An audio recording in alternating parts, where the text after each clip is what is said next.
grosse story dans les 12 coups de midi. Cyprien, le candidat star du moment, est en train de vivre un truc de fou, mais pas que du positif.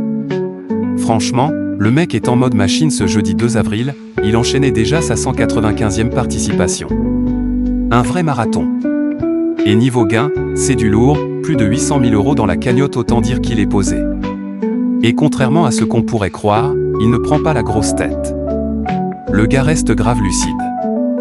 Il explique même qu'il n'oublie pas d'où il vient, les galères, les petits boulots à la Philharmonie jusqu'à 1 h du matin pour gratter à peine 50 €.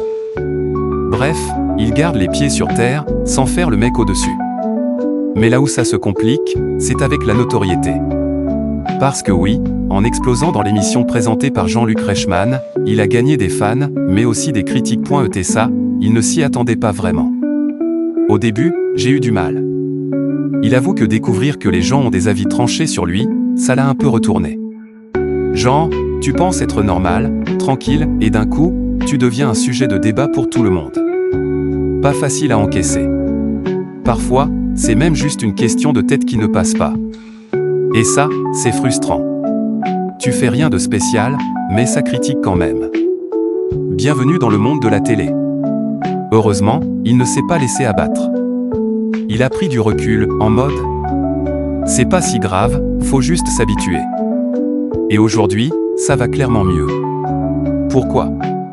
Parce qu'il reçoit aussi énormément de love du public. Des gens qui le soutiennent, qui le regardent avec plaisir, qui kiffent son parcours. Mais il reste honnête, il est quand même assez sensible à ce que les gens pensent de lui.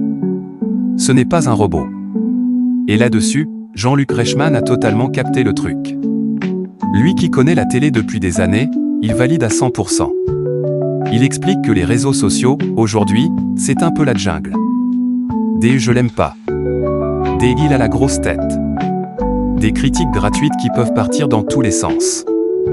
Il appelle ça des déflagrations humaines. Et franchement, c'est pas faux. Mais il relativise direct, dans la vraie vie, c'est totalement différent. Il y a beaucoup plus de gens bienveillants que de haters. Des gens qui te croisent, qui te sourient, qui te disent qu'ils aiment te regarder. Et ça vaut largement plus que les commentaires toxiques. Et il termine avec un message plutôt clean. On n'a pas beaucoup de temps sur Terre, donc autant éviter de balancer du négatif gratuitement. Au final, Cyprien vit un truc incroyable, entre succès XXL et pression médiatique. Mais il garde le cap, sans se perdre, même si parfois, ça secoue un peu.